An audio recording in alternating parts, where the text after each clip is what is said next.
प्यारे साथियों, आपका स्वागत है। आप सब अच्छे होंगे। आप देख सकते हैं इंडियन कोस्ट गार्ड में भर्ती आ रही है। अभी जो भी भर्तियां निकल रही है, इंडियन नेवी या एयरफोर्स हो या इंडियन आर्मी हो, जो भी वैकेंसी निकल रही है वो सिर्फ और सिर्फ अग्निवीर के लिए निकल रही है। अभी फिलहाल में ऑफिसर लेवल की पोस्ट जो है वही सिर्फ रखी गई है। जो परमानेंट भर्ती है, एक ही परमानेंट भर्ती है, इंडियन कोस्ट गार्ड की तरफ से आती है, जो कि इसके फॉर्म पिछले साल जून में स्टार्ट हुए थे, 25 जून को। तो पूरी संभावना है कि इस साल भी 2026 में, क्योंकि ये 2 बार भर्ती आती है साल में, तो 2026 में जून में आने की पूरी संभावना है। तो इसमें जानते हैं हम फर्स्ट स्टेज में क्या होता है और सेकंड स्टेज में क्या होता है, थर्ड स्टेज में क्या होता है, पूरी जानते हैं प्रक्रिया क्या होती है। फर्स्ट स्टेज में एग्ज़ाम होता है आपका, जो कि सिर्फ इसके जो एग्ज़ाम होता है सिर्फ इस पर डिपेंड होता है, जो कि आपका नीचे दिखाता हूँ मैं, आप देख सकते हैं किस किस का एग्ज़ाम होता है। ये 3 स्टेज में निकलती है नौकरी, जिसको नाविक बोलते हैं हम। जनरल ड्यूटी होती है जीडी की ये, और जो बाद में जो नाविक होता है सेकंड लेवल का, उसको हम बोलते हैं डीबी। और ये यांत्रिक जो है उसमें अलग क्राइटेरिया है, जो कि डिप्लोमा चाहिए, 3 से 4 साल का उसमें डिप्लोमा चाहिए होता है। और ये जो फर्स्ट देख सकते हैं हम, अब जो 12 पास कैंडिडेट्स है जीडी के लिए, उनको सिर्फ क्या करना होता है, मैथ्स और फिजिक्स चाहिए। और जो डीबी है उनके लिए सिर्फ 10 पास होता है, एजुकेशन क्वालिफिकेशन। ठीक है, बाकी देखते हैं हम नेक्स्ट इसका एज क्राइटेरिया क्या है। एज क्राइटेरिया मान के चलिए आप कि 2004 था ना पिछले साल, तो 2005 होगा, 1 मार्च 2005 इसके लगभग आ जाएगा, क्योंकि 2005 से 2009 आप यहाँ पर देख सकते हैं। 2004 से 2008 था, तो 1 साल बढ़ा देना है, 2005 से 2009 एज क्राइटेरिया। अभी जैसा कि रिलैक्सेशन तो पता ही है आपको, एसटी एससी ओबीसी को, वैसे रिलैक्सेशन तो रहेगा ही रहेगा।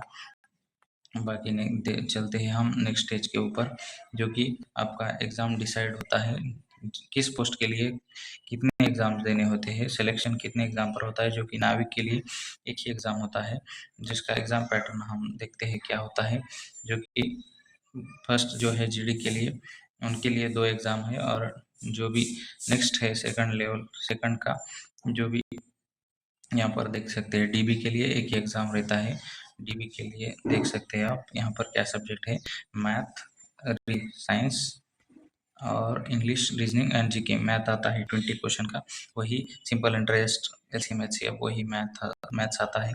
साइंस में फिजिक्स का वेटेज ज़्यादा रहता है। इंग्लिश के 15 क्वेश्चन है, और रीजनिंग के 10 क्वेश्चन है, और जीके के 5 क्वेश्चन है, जो कि डीबी के लिए है। और इसमें अगर जीडी के लिए बोल दो तो सेकंड स्टेज रहेगा, जो कि एग्ज़ाम सेकंड स्टेज में आता है मैथ का, 25 मार्क्स का मैथ और 25 मार्क्स का फिजिक्स। ठीक है, बाकी आप उसके हिसाब से नीचे देख लेना, आप नाविक के लिए है, यांत्रिक के लिए भी है नीचे। बाकी चलते हैं नेक्स्ट स्टेज के ऊपर, जो कि इसमें देख सकते हैं आप नेगेटिव मार्किंग किसी भी प्रकार की नहीं होती है, इसी वजह से इसका मेरिट है जो हाई जाता है बहुत ही। इसके लिए आप देख सकते हैं मेरिट अभी से नहीं, पिछले बहुत सालों से इसका मेरिट ज़्यादा ही जाता है, इसलिए आपको बहुत अच्छे से तैयारी करनी पड़ेगी इसको, एग्ज़ाम को क्रैक करना है तो। इसकी हाइट, ये सबसे मेन क्राइटेरिया है।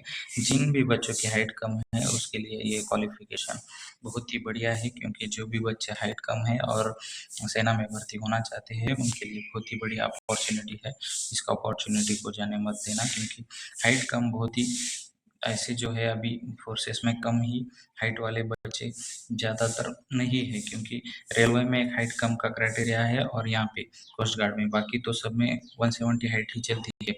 देख सकते हैं उसी हिसाब से चेस्ट में जो भी है वो रिलैक्सेशन भी दिया हुआ है, और उसके हिसाब से आपको पता भी है।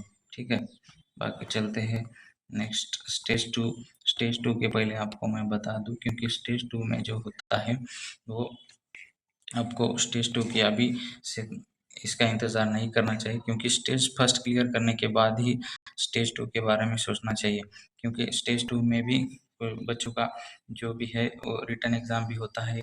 और वैसे ही स्टेज 2 में रिटन एग्ज़ाम जो भी क्वालिफ़ाई करता है, पीएफटी होता है, फिजिकल सेम डे ही मेडिकल होता है, और उसका कुछ ही दिनों में रिजल्ट आ जाता है इसका। और स्टेज 3 जो भी है, स्टेज 3 इसी को बोलते हैं, ज्वाइनिंग को ही स्टेज 3 कहा जाता है। स्टेज 3 इसी को कहा जाता है, ज्वाइनिंग को। कुछ ही दिनों में रिजल्ट आ जाता है इसका, ज़्यादा दिन नहीं लगती, क्योंकि ये जो भी भर्तियाँ हैं वो ज़्यादातर अच्छे मार्जिन पे चलती है, क्योंकि 6 महीने में 1 साल में कंप्लीट होने वाली भर्तियाँ है ये, ज़्यादा दिन नहीं लगते इन भर्तियों को। अभी फ़िलहाल तो ज़्यादा दिन लग रहे हैं, नेवी और जो भी है इसके ज़्यादा दिन ले रहे हैं, क्योंकि पहले जो है भर्ती टाइम से हुआ करती थी। डेट तो दे देते हैं ये, लेकिन उतना टाइम से नहीं कर पा रहे हैं अभी फ़िलहाल में। लेकिन जिस डेट को दिया है उस डेट के आसपास तो कर ही देते हैं। अभी खरबूजे को देखकर खरबूजा रंग बदलता है, क्योंकि नेवी के जैसा और एयरफोर्स के जैसा ये भी कर रहा है। तो आपको मान के चलना है कि बहुत ही जल्द इसका 2-4 दिनों में, 2-4 दिन इधर-उधर तो होता ही रहता है, 2-4 दिनों में आ जाएगा। 25 जून बोले तो 25 नहीं, 26 या 30 जून तक भी नोटिफिकेशन आ सकता है इसका। बहुत ही जल्द नोटिफिकेशन आएगा। जैसे ही नोटिफिकेशन आएगा मैं डिटेल